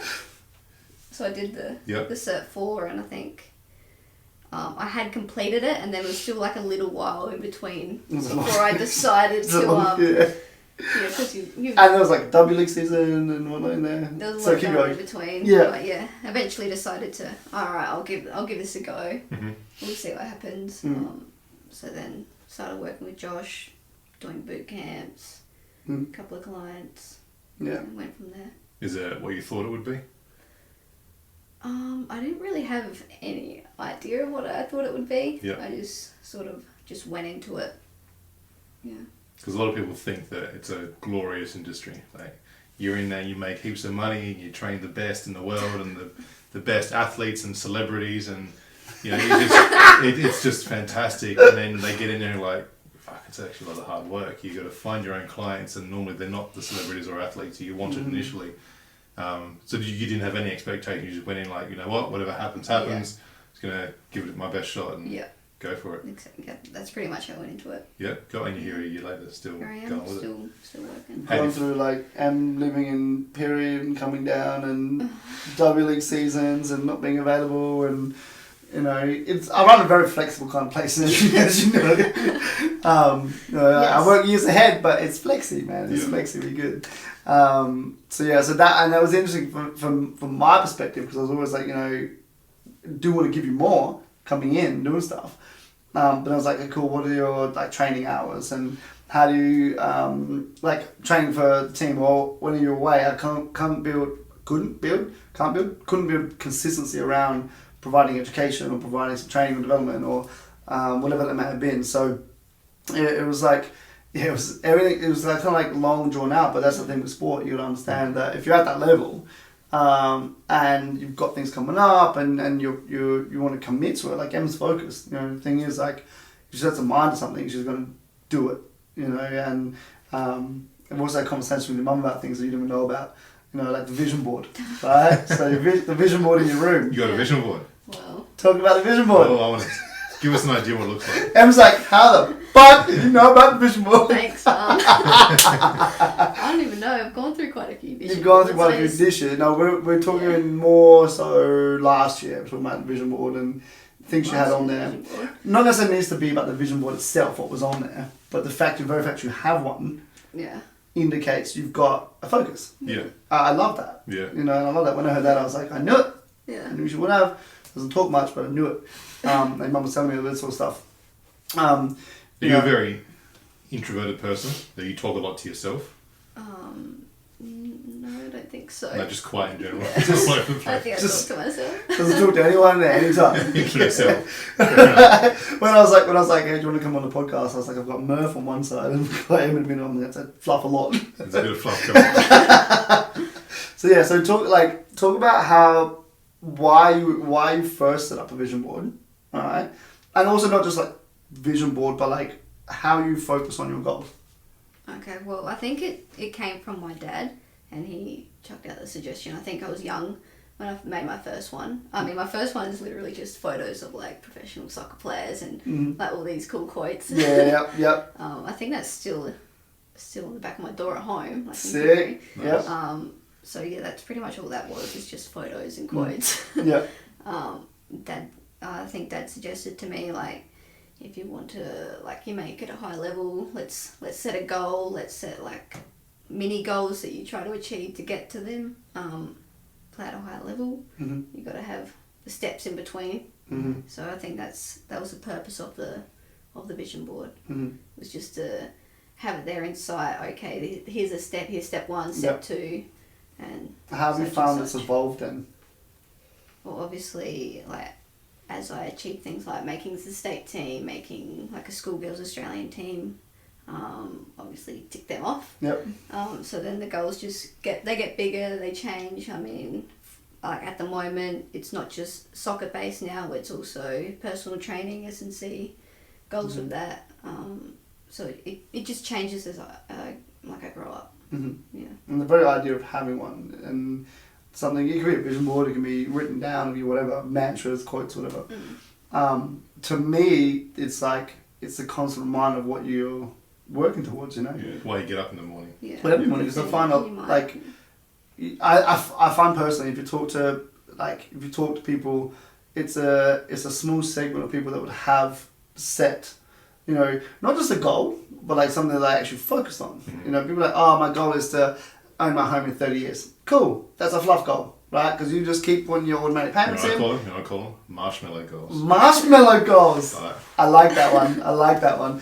Because it's just going to happen regardless. Just keep paying your thing out, But for actual next level, whether it's business, whether it's sport, whether it's lifestyle stuff, you got to have something. I feel you got to have something that you got to invest in. So your goal, I believe, should challenge you, scare you a little bit. Like, if I don't get it, it makes you feel bad to think you won't get it. I think that's a proper goal. Because if a goal's too easy, it's sort of like, it's not a goal. you don't have to Think. like the paying off your house. Like, you have to pay off. You got no choice. So either you pay off the house or you live on the street. Well, it's not even that you have to pay off your house. It's like if you set up an automatic recurring debit for your mortgage payment, it's just done. Happens. That's the goal achieved. So just let that timeline Yeah. fucking roll on. Yeah. You've got nothing, it's a marshmallow goal. It's a marshmallow goal. Yeah. A goal should mean you need to do something proactive every day to get towards it. Yeah. And it should scare you but excite you at the same time. So, it sounds like exactly what you've been doing. Yeah, I think that. Yeah. Like, with my goal of making the Matildas, obviously, Yeah, that's a it big, was frightening. scary goal. Yeah. Exciting at the same time. So I think that's... And you break it down into the steps. Yeah. I think that any change, and this is one thing I've thought about for a while now, but like, whenever you think about, and what I think I'm trying to instill in my clientele now is that, okay, you say you want to achieve something, right? But it's got to become front of mind. It can't be subconscious, it's got to be front of mind, and then that filters into subconscious, so your behaviours change. It's behaviour change, And I think if the first thing you do in the morning, you wake up and you see your vision board, or you see your mantra that you actually invest in, or quote or something, that sets you up to your behaviours for the day change because of that. You're not Matildas, right? You're not going to go on binge on McDonald's. You're not going to go out drinking with your friends. You've got to get your sleep. You've got to get your water because you're like, that's what I see. That's always going to be there until I get there. Then what's next? It's that subconscious and subliminal behaviour change that you set up to enable yourself, the easiest route possible to make that change happen. Yeah. I was talking to a client yesterday morning. She came into the gym, and I looked up and she came in and I was like, I love when past Josh does things that makes life easy for future Josh. And she was like, what? And I said, well, like a couple of weeks ago, I did some shit, right, for myself in the future, not knowing when this thing was going to occur. And it's come up today. And I was like, oh my God, life is easy now because I've already done this work in the past, And it's that kind of thing. When you get there, it's just like, oh shit, well, I didn't do anything different, but you did compared to what you could have done because it becomes that habit. It becomes that mindset shift, which leads into a habit change, which then allows you to achieve that. And it's at that point people start looking and go, you're so lucky. Yeah. Like, no. It's like you There's don't know. no luck. Yeah, you don't know what's going on behind the scenes. Exactly right. How do you explain that to people? Like, if people ask you about the shit you've gone through, because you've gone through a lot of crap, right? Let's be honest, you've gone through a lot of crap. You don't speak about it, you don't let it fucking sit there, you just move on. You know what I mean? And when people do come up, because I'm sure they do come up and like, oh, I wish I could do what you did. Oh, it would have been so good to get into it. Do you ever go into it? You're just like, yeah, haha, this stuff. Never gonna happen. Yeah, I mean, like, if it's something you wanted, you can do it. There's always a way. If it's something you really want, you'll find a way to do it. If not, Is that what you tell people when they ask you? well, people don't usually ask me. No? No. Do people ever say you're blessed, you're so lucky to be in the position you are? I think majority of the people like have an understanding of the amount of work I put in, the hours of practice. They're all fairly aware of what it's taken for me to get there. So. Do you want to say you're crazy? Maybe at the time of like when I was travelling back and forth to Adelaide for trainings, a little bit crazy. Yeah, because that's a 5-hour round trip, and we're doing that like 4 or 5 times a week.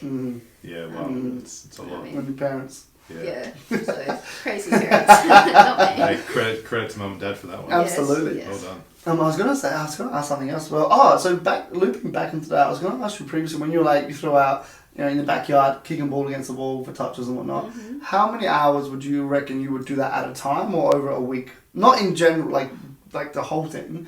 But at a time, would you be out for an hour, 2 hours?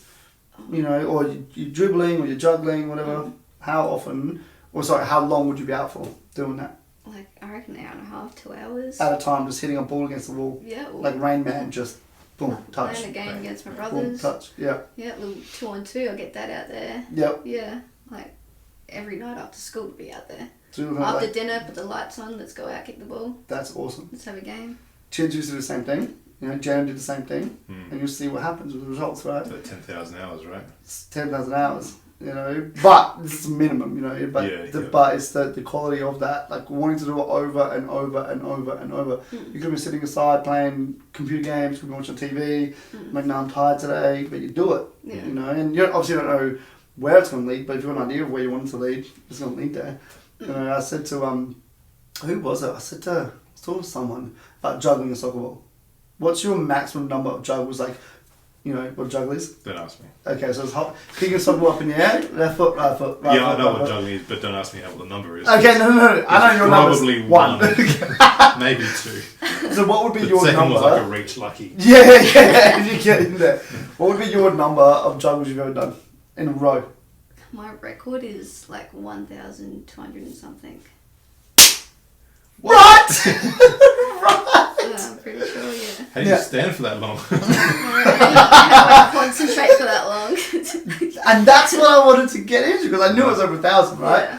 And that's like, to be able to have the patience, the focus, and the technical ability to be able to juggle a ball over 1,000 times. 1,200 times. Did you get nervous after 100? Like, I don't want to fuck it up, Get a little and bit you're shaky. still going like 800 and don't want to fuck it up? Yeah. Imagine, just that, imagine getting to 800 and be like, oh shit. It's when you're at 950, it's like, oh gosh. Here we go. No, Someone comes in, like, yeah, someone just... Hip flexors are seizing up. Oh, Ankle's starting to hurt. Oh man! So and it's Literally. focus, man. Like, you know, you go about your thing, you're quiet with it, but you put in the intensity. Is that normal for someone your level soccer player, or is it you just like a savant in juggling soccer ball? Savant. That's the bitch word up in here. Okay, savant.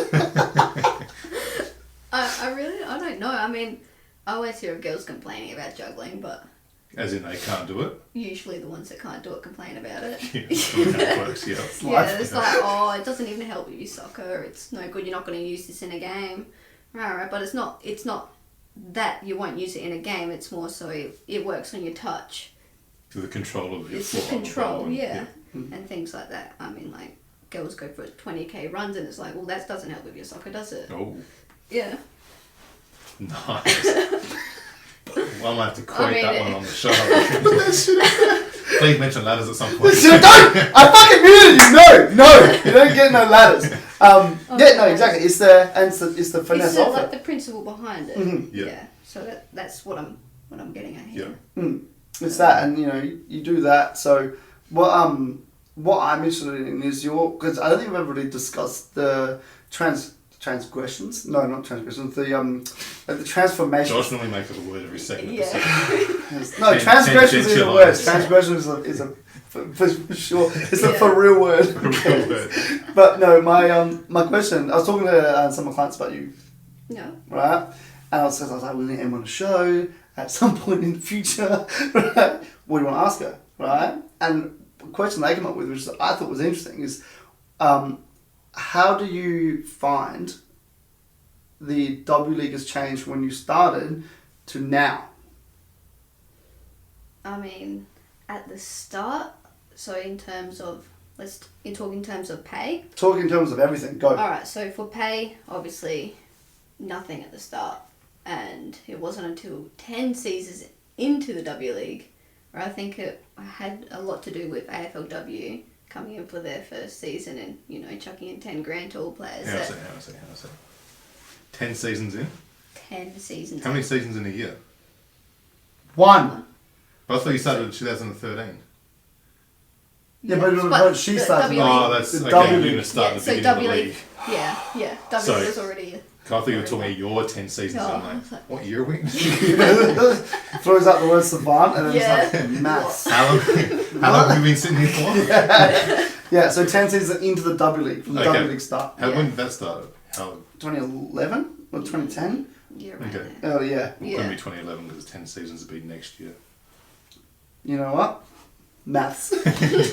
So 10 seasons into W League. Okay. Yeah, and so I think up until then there was no pay, or I don't know about other clubs, maybe here and there a little bit, but so after that, pay obviously increased, where we had like a minimum wage.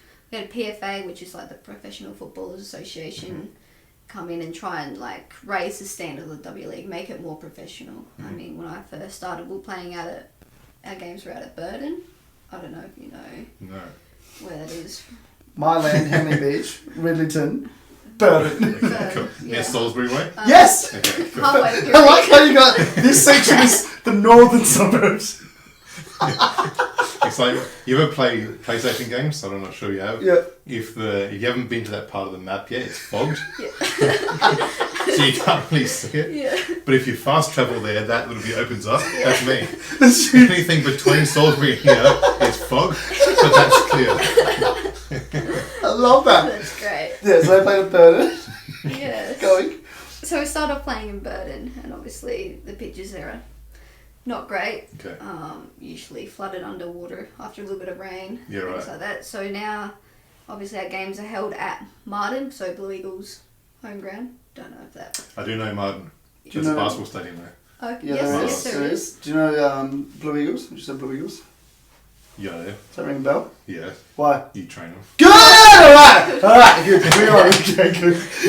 Just, I can see That space is not fogged. okay, good. It's not booked.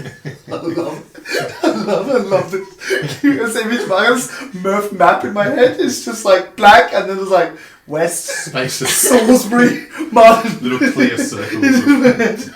Okay, so yeah, keep going. So Yeah. yep. So obviously in terms of facilities, that's improved because Martin is a lot better. And during the season, we get maybe 1 or 2 games at Cooper Stadium. Mm-hmm. I mean, obviously, we'd all like that to be. I have more games there. Now it's the big one That's, down the road. Yeah. Yeah. So it's in my. Still in the unfogged bit. Yeah. So that's obviously where the men's Yep. play. So they play every game there, right? The men's. If it's an Adelaide game, they play every game there. Yeah. Okay. So there's still that little bit of difference between men and women. Well, there's still a big difference, but that's one of them. That's fine. Yeah. Yeah, so in terms of facilities have gotten better, pay's gotten better. I mean, in terms of like the season length, we still don't have a full home and away series. Mm-hmm. So our W-League is 12 games. Okay. And that's, Is it a 50-50 travel home? yeah, I think so, Okay. yeah. So yeah, there's a couple of teams we don't get to play twice. Yep. So it all depends on your draw whether you get to play Melbourne City, like the top team, twice. And Yep. maybe a bottom team only once. So I guess that fluctuates a bit. How many teams in the league? What is there? 6, 6 or 7? 8. 8. 8. Yeah, 14 rounds would be home and away. Yeah. Okay. Yeah. So yeah. I mean, it Go on. is improving. Well, I swear, or maybe it was that might have been the men's. How many in the men's team? Men's league. A lot more. Okay. 24 Yeah. maybe? Yeah. Okay, because I saw Adelaide 7th, and it looked like there was a lot underneath the 7th, so it mustn't be the women's, it must be the men's, the 7th. Would you know? You're not really close. They were like... Yes, keep going. Seriously. Wait, what? Sorry. Continue. Murph's doing maths. Okay. Let's figure I mean, out yeah, definitely a things. lot more teams in the men's league. Okay. No, that obviously creates a bigger season then. Yep. Yeah, so they're like triple the length of ours, I think, Mm-hmm. or something. So with our season, if you lose the first couple of games, you sort of like a struggle to make it back into Yeah, finals. okay. I remember Jenna talking about the same thing actually. Yep. Yeah, so in terms of like with the men, if you lose your first 8 games, you can still win the Premier League Cup or whatever. Yeah. But in women's, it's that you have to perform well right from Yeah. the beginning. I think with Adelaide, we always seem to come together the second half of the season. And we it's start too performing. late by that It's point, or? way too late by then. Yeah, okay. Is that just because, do you have much of a pre-season? Usually not really. Okay. It's usually just a couple of weeks, and our international players will arrive like a week before, so there's really not a Makes it whole hard lot to of gel. gelling. Yeah. Beforehand. Do other teams have a bigger pre-season? Like Melbourne United, I think. Melbourne City. Melbourne City, Close. Crossing Codes. Crossing codes. Yeah. I'm not sure what they do in terms of pre-season. Maybe Jenna's mentioned a longer They do a pre-season. longer pre-season. Longer pre-season. Yeah, I mean, I feel like Adelaide's a little bit behind in that sense, but in terms of this season, we're not sure when it's starting, so at the moment we're doing like a weekly training session with like a bigger group for trials at the moment. Okay. So, yeah. And so what would you find is the biggest differences then, the biggest ones between, back then when you started and then now? Not men's league, not comparing from the women's one. So how has it grown then? So you said training facilities playing facilities gotten better. You've got pay. You're starting to get some semblance of pay. Is there anything else? Professionalism, internationals, girls coming in, like whatever that, like how do you see it? Because you've been around, you know, 7 years. I think it has gotten a lot more professional in the sense of those two things I mentioned. Obviously, we can still be a little bit better, but in terms of like coaching stuff, so we have like an S&C, we have a nutritionist, we have assistant coaches and things like that. Where at the start, where it's like maybe just a coach and assistant, and not too much else. I think like the setup within each team, with the staff and the way you're treated and looked after is a lot better. And what do you feel like moving forwards then? What do you feel supporters, family, friends, whatever can do to help grow the league further? From that, without having like a league involvement, what do you think the supporters can do, or what do you think fans can do, and what do you think like family, friends, whatever can do to help promote it and push it out there more? What do you think needs to be done from your perspective as a player? From my perspective, like I think promotion is a big thing. I mean, a lot of the Adelaide United promotion is based around the men. So if we could get our supporters, fans to promote it on their social media and just get the word out, you know, like come to a game, bring a friend, little things like that can go a long way. Because I mean, there is a lot of young girls in Adelaide that are maybe not aware that this is happening. So just getting the word out to them, like young players at clubs. Community outreach, would that be another thing as well? That could, yeah. So just like maybe reaching out to the like different clubs, letting them know, here's when and where the game's going to be played. Like come along. Is there any watch. marketing for W-League? There is, there is. It's not what, like I said, it's an emerging. It's still an emerging. There's still, the way I feel about W-League is that from a business perspective, they're still trying to find their footing. Yeah. You know, and they're still trying to find their voice and find their brand and find their vision and their values and what they stand for as a league. You know, it's not just like, okay, we're going to play. You know, you've got to invest in something. You've got to build around something that supporters can then invest in. And so they are doing better, but I agree 100% with them in that when the AFLW came in, the AFL were like, here you go. Here's what we're going to do. Here's how we're going to promote it. Get to know the players. Get to know the teams. Here's why you would support them. Yeah. Here's why you would get around the teams. Here's what we're looking at doing. Backing of AFL and it's a much bigger. Yeah. Yes. Without getting into politics, yes, there's a backing there, but it's also the vision is that AFLW, and even now, I don't think the AFLW is making money for the AFL, right? But the thing is, they put the investment around it, you know, and they've gone. We'll take out, example number, we'll take out $10 million, right, over 5 years, and we'll look to build the league, the Women's League, and then after 5 years, we want to start seeing return. Then we start to get back into good numbers, right? And so for the first, I think it was 3 or 4 years, even now, I think, going into the 5th year, supporters don't got to pay to enter, right? You don't got to pay to go watch a AFLW game. You know, you pay for drinks and food and whatnot there, but it's free. Bring your friends, get around it, you know. And what that does is that helps generate that interest in the games. You're not looking for the immediate return, you know. And then what you find is that the AFL's paying for ground hire, they're paying for maintenance, they're paying for the promotion or whatever. But then they go, all right, cool. Well, it was 2 years ago, the Adelaide Grand Final, we had 56,000 people go watch Adelaide Oval, right? And that was just, you know, all the things they did, not just the coming in entry for free, but they had a vision. And they go, cool, now we've hit a point where we can quantify 56,000 people at one venue at one time for a final, right? So you might be going to extrapolate back from that, look at the average numbers in an average game. If we get, like, for, let's say, MCG men's grand final, 110,000 people, right? Average game might be between top teams, might be 50,000 average, right? So we go, cool, half.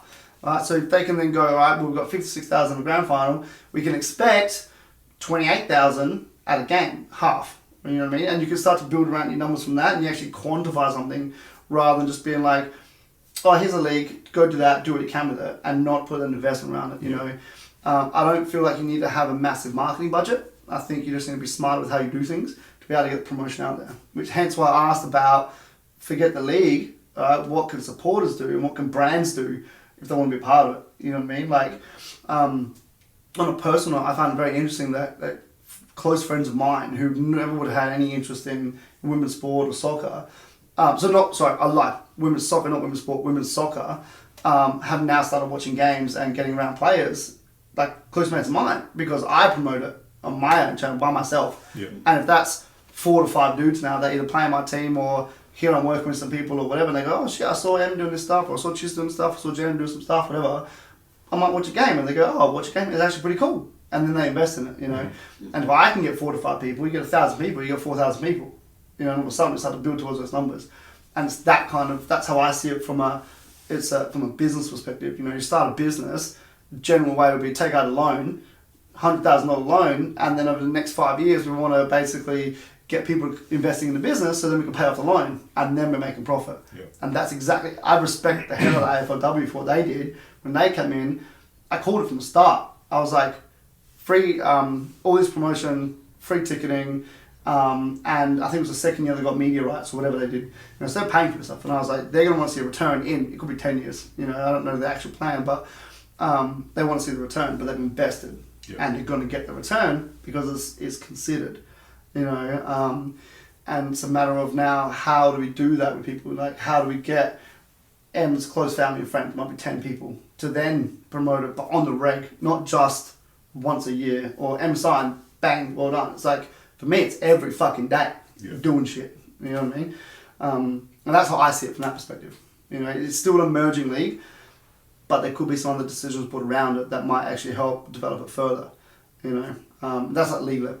Yeah. You know? I think like promoting the individual also helps because I know a lot of girls, they follow an individual player. I mean, like, you have a marquee player like Sam Kerr, and obviously she brings a crowd to every game, and there's information about her and things like that. So whether we could do that at a local level to begin with, and like, oh, here's a player making it into the W-League, and just have like information about her, just promote her. Like, I know, like, girls have their role models, and that could be one of the players. So just building them individually first.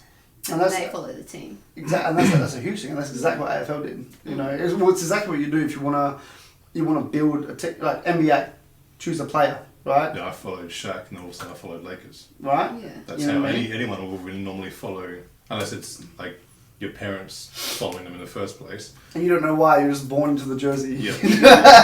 All right. Right. So, and that's the thing, because people got to connect with either a history, which is what you're talking about, your parents were there, their parents were there, whatever, or an individual that is a role model. It's something, I want to be like that person, and this club is associated with that person, so therefore, you know what, I'm going to go with that. And then like, the idea being that person then switches from investing in the role model here to the club. You know, Sam's moved from Perth to Chelsea. You know, and it's that kind of like, okay, well, they've now got a whole bunch of new supporters because the people that are following these individuals as well. And investing in what they're about. There's layers to this. You know, there's so many different layers of things that we could go through. But yeah, it's the promotion of the individual that matters. You know, like what I found is that when AFL started, every team had people that would promote. You know, Crows was like Aaron Phillips, and they're talking about the netballers are getting on board. They're talking about cross-coders. They're talking about, you know, there's a reason they put that promotion around those players who were, oh, this is a netballer coming across, and there are people like, well, why do you give a fuck about that? But you know what? You know her name, right? So you know what team she's at. That's the marketing. That's the advertising. You know, and that individual's then going to push it, blah blah blah. From there, you know, moves on through there, and it's the flow of things that way. You know, I don't think it's been done as well with the W-League in that regard, because whether it's investment, whether it's the oversight, or whether it's the awareness of what people are actually investing in and what people want to see is not there, you know. And so you can name the big players, but can you name the mediocre players, you know? Because they're, like I said, mediocre players, like not the super high paid ones or super high promoted ones, you know. And I was discussing this with some other clients of mine with, like say Sam moving to Chelsea, right? She's there for 2 years now. So now W-League, who have invested so much in trying to promote Sam only for the last couple of years, well, they haven't had anyone they're promoting in the meantime coming up through. You know, right? So now, what are you going to do? You haven't promoted the mid-tier ones to help get people to invest in those clubs or to invest in this league. And now you're kind of like scrambling, like, well, what if I got to do? Now we're going to try and push some other shit out there. rather than going, well, actually, M's at United, we've got Jenna at Melbourne, we've got so-and-so here, we've got so-and-so there, and the league as a whole, like Murph's fog zone, right? Promote the fog zone, and clear the fog. Because at the moment, it was There's just... more treasure to find that way. Oh, this analogy is... I like this one better than the plate one. And that's what I think. That's my views on it. From a outside of it, like an oversight. Yeah. But you're in it. Yeah. Because I think it's going to be interesting this season what they do. Because I know past seasons they have like information based around what the Matildas are doing and like what club they're at and who they're coming up against this week in W-League. But now, like the whole Matildas team, they're over in Europe. They're not. I don't think there is any in W-League this season. So it's all about what are they going to do now? Like who are they going to? Yeah. Who are they going to talk about? Essentially. Yeah. And then how are you going to promote that? How are you going to build it? Yeah. So. Yeah, which I think is interesting. So it'll be interesting to see what happens. At the moment, obviously COVID's changed a whole bunch of stuff across the board. Yeah. And that's just a thing for them to sort of discuss. But I think, that the change from then until now is huge, but it was instigated by a massive comet going, well, we're going to take a whole bunch of girls, going to come invest in what we're doing. And I've seen it firsthand at footy and soccer clubs. The investment from those who now go to, say, football, where they're getting support from above and they're getting support from the league and they're getting support from supporters, the players then go, shit, I'm going to invest more in myself. Rather than just being like, oh, I can be chill here and not want to push myself up any higher. Because you've got a whole bunch of, there's other, what do you call it? Not motives. Like other people's support at stake. You know what I mean? Like if you don't put in, then they're gonna miss out. So that's what I see with football as well, which is really interesting. But for me, it's a business. You treat it like a business. Absolutely is. So yeah, and so then now finish off the loop, right? Of what we started like about an hour and a bit ago. This has been a long one. Thank you. We haven't done a long one for a while. This will be a two-parter. This has been I think it'll be a two-parter. How are you gonna upload this one? It's a lot of Meg. A lot of Meg. And now you talk. Okay. And a lot of stress on my behalf, but it's okay. We do it. To finish off the loop from when we started, S&C and PT. Yes. Where are you going? So soccer, hopefully back with W-League, playing again this year. S&C PT, where do you see yourself? From what we've discussed before, you can say what you want. Well, speak your piece! Well, in terms of that, like in personal training S&C, I've started up like my own business type of thing. What is it? Easy Advantage. Cool. So, Mine, bro. Easy Advantage. Straight down the line, the camera. We'll put your tag at the bottom here. Okay, yeah. Instagram tag. Yeah. And it's like, if you want to, yeah, don't wash it. Yeah. So yeah, started up that recently. So that's based around the two things I'm passionate about, which is soccer and personal training S&C. So I'm trying to combine the both of them and just reach out to the community here in Adelaide for female footballers, soccer players, offering like skill-based clinics, which is something obviously me being known for like my football skills and your things prowess, like your technical prowess. Yes, my technical skills. Yeah, so I'm just trying to like give back to like the girls coming through now, because I know me growing up through the systems, there wasn't a whole lot of focus on that, and I think like playing at a high level or the top level, that's something you really need at that level, and that what's gonna help you with your game and help you to, play overseas if that's your goal, or just play here in Adelaide, WNPL. So I'm just trying to give back there, and also combine that with personal training, because I know a lot of young female like athletes don't understand the importance of gym work and how much that will help aid their game. So yeah, just trying to combine the both of them. Very good. You bet, yeah. Very good. Any plans for further study? I know Josh has put you through some of the pull check system. Rigorous. Yep. Still going through it. Still going through rigorous learning. There's a lot to get through. Yeah, there is a lot of content in the pull check courses, which I'm still Yeah. still going through, rereading, Yeah. rewatching the videos and things like that. So just Good. trying to absorb all that. And then If ever, I apply actually said this to you, but if ever you want to throw out random questions to Em in the gym when she's in there, do it. Yeah, Just just random, like, what am I working on quiz, here? Pop quiz, let's go. Why is this the case? Yeah, I do it all the time. It's great. Yep. So rigorous learning from my perspective, but Yeah. So what else are your plans? You have plans? I'm not trying to lead you anywhere, I'm actually asking so you come up, like, tell them the plans. No. You know, like, Pretty intimidating coming from the boss. Isn't it? yeah, right. What's your plan? We wouldn't know. business question. Yeah, so you're doing the, like, study-wise on that regard. Yeah, so obviously I'm going to continue doing that. I mean, whatever you give me, I'm going to I'm going to give you a whole bunch of yeah, shit. just keep See the send bookcase us behind you? Yeah. We can just start from the left hand It's side. your reading list. yeah. Yeah. Like a lot of reading, that's for sure. So What do you want to do? Like, where do you want to go with your... So obviously you're still learning and whatnot. Do you have ideas on what you want to study in the future or what you want to perhaps, like, do with where you're at, knowing that you're only just starting now? Right? You know what I mean? Like, you know, I'm just starting, but what's my big-ass goal for this? You know, Yeah. what scares you a little bit? well, recently I've been thinking that maybe I would like to open up my own gym. Sick. But also combine that with like soccer as well. So I've seen like gyms with like an indoor soccer thing. I think that'd be sick. So I know a bit of thing too about opening gyms, so I can help you out. yeah. Yeah. So yeah, I think that might be. That's cool. Very good. Almost like a first phase kind of thing going on there. Yeah. That'd be like cool. We'll chat to them. Yeah. Gotta get him on. Gotta get Steve on. Got a lot of people to get on. Bubs, Steve, Ross. They're the three from today. Stage. And Stadge, 4 from today. Yeah. We'll just do a round table. Get Get it them all all at once. and I'll just sit here like, We'll go for like 4 hours. This one, like, with Emma who doesn't talk, it's gone like an hour and a half. almost 2. It's been almost 2 hours. Holy shit, Bob. So you know what? I think it's time for the coffee. We're going to get some hydration from this warm And room. needs to ice her throat or Yeah, something. so Honey, way rest too my much. eyes. Well, thank you for coming on, I would say. Yes. I appreciate that. It's been a long time. We'll get you on again. We've got some plans. We're going to get you on again, have a little chat. Yep. I've enjoyed today. It's been good to get to know you a little bit. It's good. Yes, it's been good. Thank Murph's you for learned having some, me. Murph's learned some stuff about soccer. And you don't talk Yeah. about gaming. I learned the word savant. Fog. And fog. That's yeah. the best. Well, I Em, like her. Thank you. thank you. Good stuff. Thank We'll you be very back soon much. with another Murph and Mitise show. Hit that subscribe button as well down there. Didn't do it at the start. where is Right it? there. Right there. Up there. Go with it. See you next time.